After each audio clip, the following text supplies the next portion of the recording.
ప్రతి ఏటా ఫిబ్రవరి 13, 14, 15న అనంతపురం జిల్లా గుత్తి మండలం సేవాఘడ్ నందు మా పరమ గురు సంత్ శ్రీ సేవాలాల్ మహారాజ్ వారి జయంతిని పురస్కరించుకొని చాలా గొప్పగా వేడుక జరుపుకుంటున్నాం.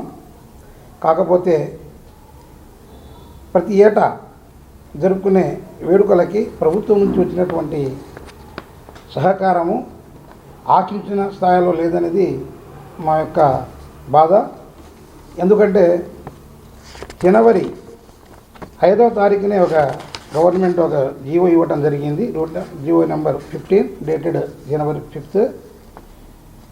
27 దాదాపు 24 మంది మహామహుల జయంతిని పురస్కరించుకొని స్టేట్ హాలిడేగా స్టేట్ ఫెస్టివల్గా డిక్లేర్ చేస్తూ ఆల్ హెచ్ఓడీస్కి ఆల్ కలెక్టర్లకి ఆదేశాలు ఇస్తూ కొద్దిగా పండగని స్టేట్ ఫెస్టివల్గా చేసి ఘనంగా చేసుకోమని చెప్పేసి సరిపడా ఫండ్స్ కూడా ఇవ్వటం జరుగుతున్నది. మీరు రొట్టెల పండుగ చూసుకోండి, దాదాపు 5 కోట్ల దాకా. మొన్న కడపలో జరిగింది మైనార్టీ సంబంధించి, అక్కడ 2-3 కోట్ల దాకా ఇచ్చారు.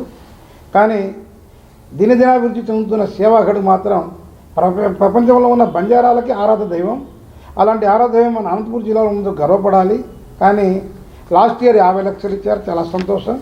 ఈసారి కూడా 50 లక్షలు ఇచ్చారు. కానీ ప్రభుత్వానికి ఈ సందర్భంగా కోరుకుంటే మీరు ఇచ్చారు, చాలా సంతోషం ఇప్పుడు తెలియజేస్తూ, ఈ 50 లక్షలు సరిపోదనేది మా బాధ.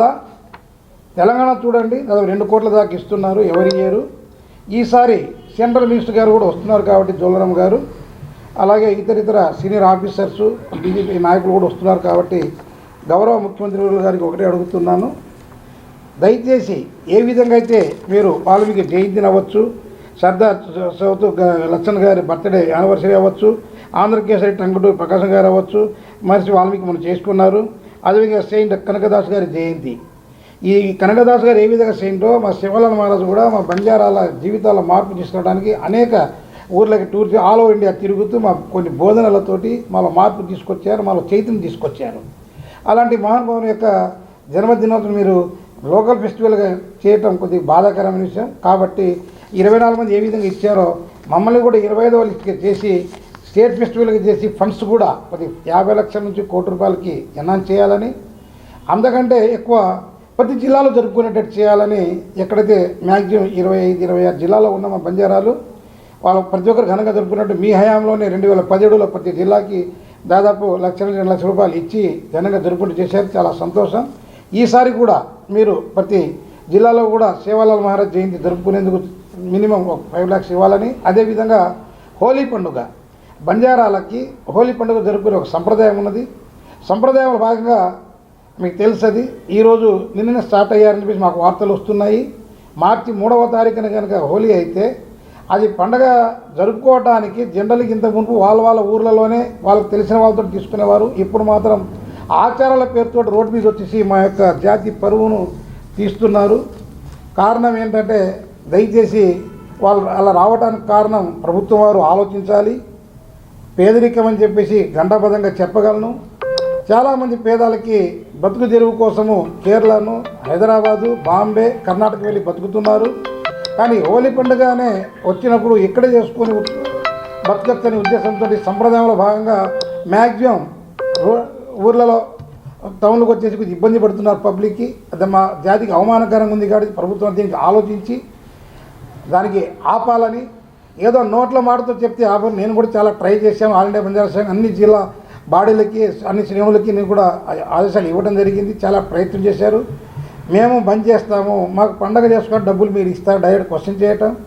మేము కాపాడడానికి మా జాతి గౌరవాన్ని దృష్టిలో పెట్టుకొని దయచేసి మా సేవాలాల్ మహారాజ్ నలుగురికి బోధన చేసి మార్పు తీసుకొచ్చిన వ్యక్తి యొక్క జయంతిని పురస్కరించుకొని మన స్టేట్ హాలిడేగా చేస్తూ స్టేట్ ఫెస్టివల్గా డిక్లేర్ చేస్తూ ప్రతి జిల్లాలోనూ సేవాలాల్ మహారాజ్ యొక్క జయంతిని ఘనములు జరుపుకునేటువంటి ప్రతి జిల్లాకి ఫండ్స్ కేటాయిస్తూనే హోలీ మామూలు కూడా కొద్దిగా మహిళలు రోడ్ల మీద రాకుండా ఉండేందుకు ప్రభుత్వం ఆలోచించి మేము ఆల్రెడీ లెటర్ రాయడం జరిగింది జనవరి 6వ తారీఖున.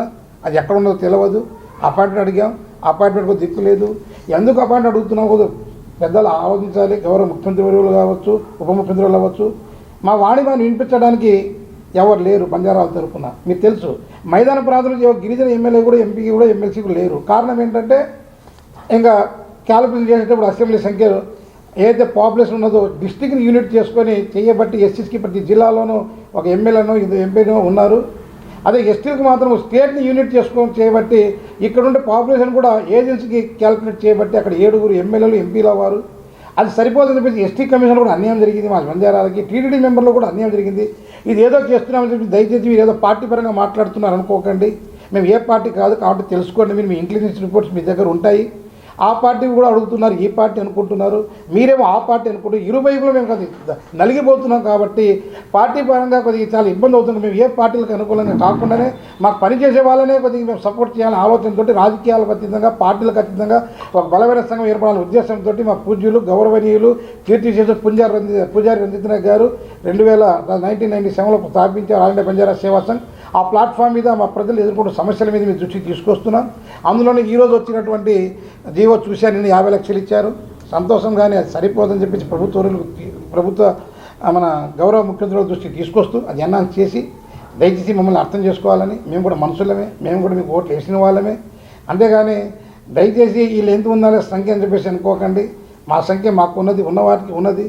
దయచేసి మీరు కొద్దిగా అర్థం చేసుకొని కొద్దిగా పెంచగలిగితే డెఫినెట్గా మీ యొక్క పార్టీని మేము కూడా గుర్తుంచుకుంటాం.